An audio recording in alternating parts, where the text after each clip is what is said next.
Hi, this is Mrs. Colgan, and this is Al Capone Does My Shirts, Chapter 27, Idiot. Same day, Wednesday, April 14th, 1935. Nothing happened. I say this out loud to shut up the voice in my head. My teeth are chattering like I'm cold. They were just sitting there. There's no law against that. But I can't stop thinking what the warden told me the first week we came here. Some of these convicts haven't seen a woman in 10 or 15 years. I think you're old enough to understand what that means. I was only gone 2 minutes, 3 minutes maybe. No more. No more. Nothing happened.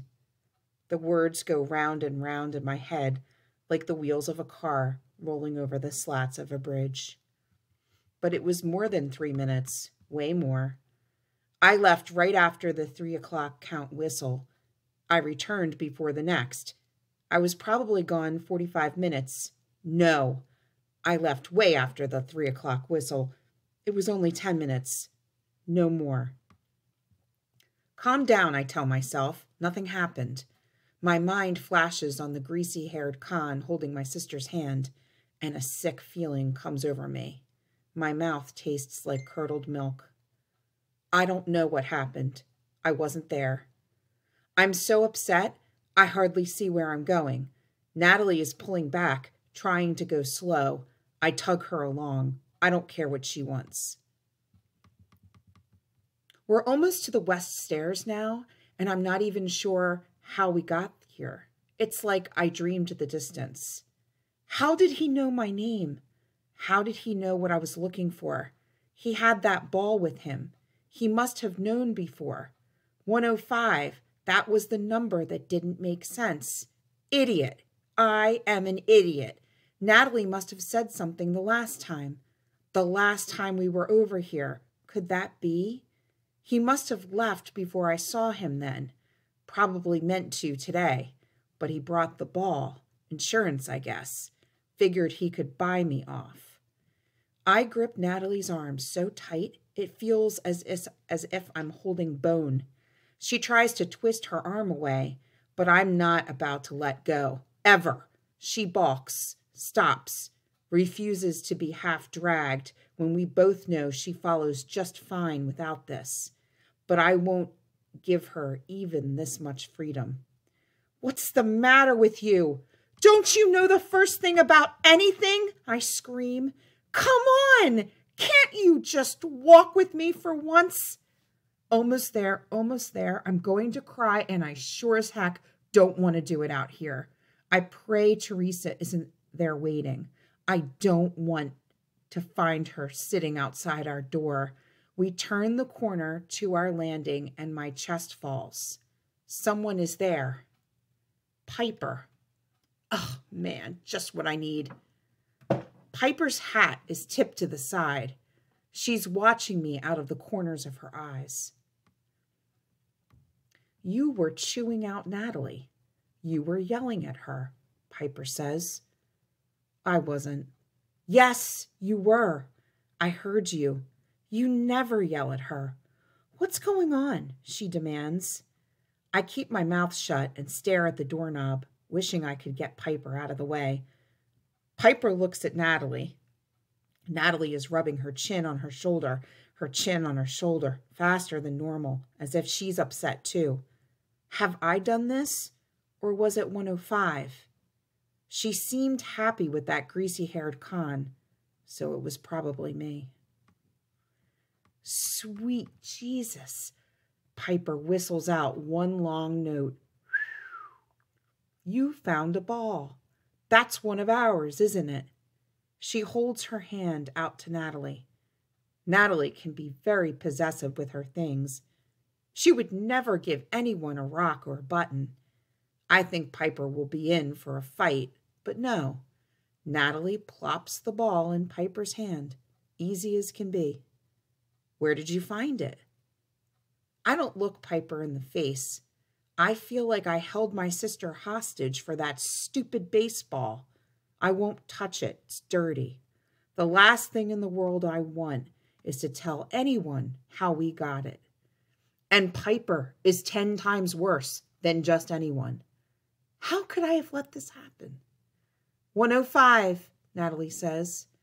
I say nothing. It feels like all the blood is draining out of my face. I'm lightheaded. Please, Piper, be as stupid as I was. Piper is frowning. She's trying to understand. Do not figure this out. Do not figure this out. 105 what? Piper asks. She pushes the brim of her hat back, as if to see better. She's staring intently at Natalie. Natalie says nothing. Good, Natalie. We got to go inside. I touch the door. It feels good, that door. I can almost hear the sound it will make when it slams shut.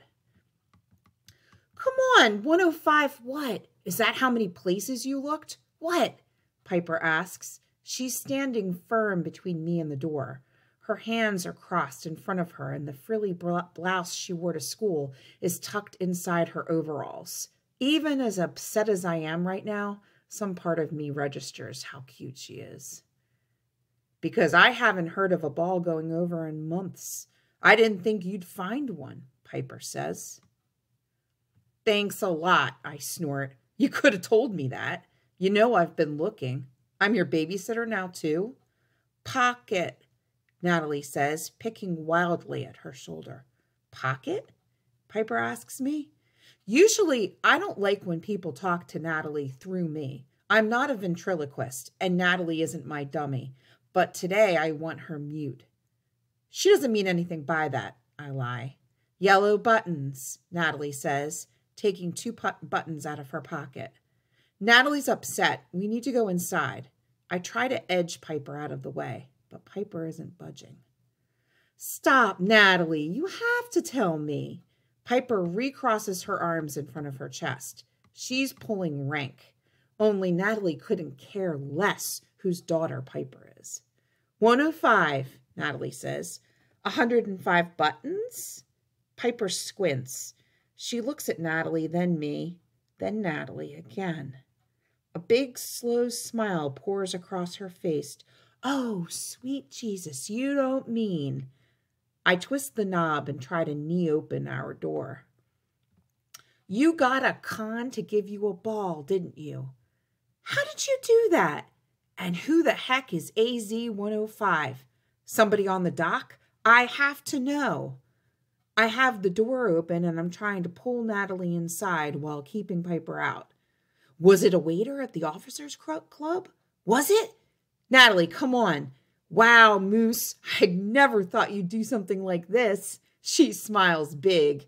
My insides boil up and I barely restrain myself from slugging her.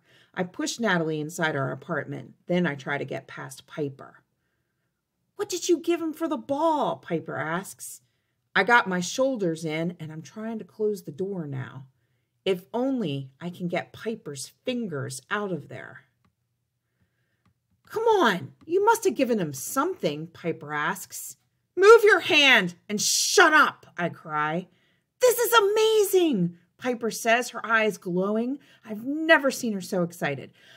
Think maybe he could get autographs too, Moose? Because Al Capone's signature, that is worth a fortune. This is the beginning, Moose. No, this is the end. I shut the door in her face.